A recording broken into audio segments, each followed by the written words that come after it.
Pinuna ni Pangulong Bongbong Marcos ang pagguho ng lupa sa bahagi ng Cannon Road malapit sa 260 million pesos na rock shed sa Tuba, Benguet. Depensa naman ng Department of Public Works and Highways, hindi sakop ng proyekto ang gumuhong parte ng kalsada. Narito ang report ni Carrie Cator. Isang lane lang ang nadadaanan ngayon sa bahaging ito ng Cannon Road sa Sitio Camp 6 sa Tuba, Benguet. Gumuho na kasi ang kalahating bahagi ng kalsada at nakaharang pa sa daan ang malalaking tipak na bato pati lupa at putik. May bumagsak din na lupa hanggang sa tabi ng ilog. Kaya si Pangulong Bongbong Marcos hindi na itago ang kanyang pagkadismaya sa pag-inspeksyon sa katatapos lang na rock shed sa lugar. I think you can see for yourself na talagang hindi trinabaho ng mabuti ito. Higit 260 million pesos daw ang nagastos ng Department of Public Works and Highways sa pagtatayo ng rock shed mula January 2023 hanggang April 2025. Kwinestyon tuloy ng Pangulo ang dinatnan niyang eksena. Ilalim ng kalsada, which is the most important part, ay wala na. Talagang na-erode na. Dahil yung slope protection dito sa baba, sa tabi ng ilog, ay napakababa at napakahina.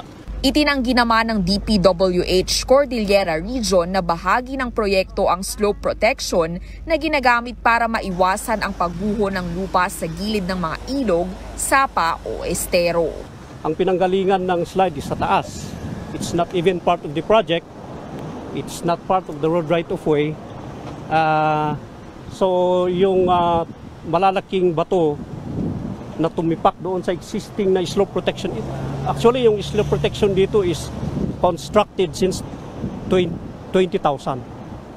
So 15 years na yung life ng slope protection na. Para sa Pangulo, maituturing ng economic sabotage siyang anyay isang palpak na naman na flood control project. Higit 30% na raw kasi ang nawala ng hanap buhay matapos masira ang kalahating bahagi ng kalsada. So it is not only the damage, the physical damage that we can see, but it is also the damage to the economy. It is also the damage to the people's livelihood. Tinanggal sa kanila 35% ng kanilang hanap buhay para ibulsa ang pera ng gobyerno. Ang lokal na pamahalaan ng Tuba, sumulat na rin daw sa DPWH para bilisan ang pagsasaayos ng nasirang kalsada. Ang trabaho nila is standard, hindi substandard. Kami naman maapektuhan pag mag-aaksyon kami, hindi naman kami inaaksyonan. Bakas pa rin ang pinsala ng nagdaang bagyo sa bahaging ito ng Cannon Road sa Tuba, Benguet matapos gumuho ang lupa mula sa ginawang rock shed dito. Kaya kung makikita nyo rin sa kinatatayuan ko, nagkalat pati ang mga bato. Ang sabi nga ni Pangulong Marcos, dagdag lang ito sa listahan ng mga proyektong walang pinuntahan. Dodoble pa raw tuloy ang gastusin ng gobyerno, bagay na kinontra rin ng DPWH. This is 260 million project. Useless. Parang tinapon mo yung pera sa ilog. Useless. To correct this will cost double that. Para ayusin yung binigay ninyong problema sa amin, it will cost another 260 million, probably double 260 million, hanggang 500 million na yan.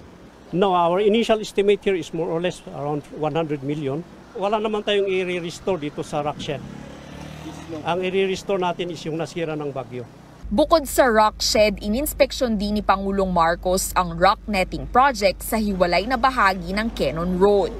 Binigyang diin niyang talamak din ang korupsyon sa mga ganitong klaseng proyekto. Napaka-notorious ng rock netting sa korupsyon, pinabawal na.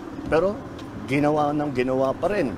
Ang presyo ng rock netting is 3,200 pesos. Ang chinarge sa gobyerno is more than 12,000 pesos. So times 4. Times 4. So 75% ng kontrata kinikback. Tatrabahuhin daw ng Pangulo na maibalik ang kapangyarihan ng mga LGU na busisiin muna ang mga proyekto sa kanilang mga lugar, kabilang na ang flood control. These abuses only came about kasi pinapalitan ang sistema. And dinadaya lang talaga. No consultation with the local government. Kaya mabigat ang gagampanan na role ng ating local government dito sa ating mga ginagawa para maayos na.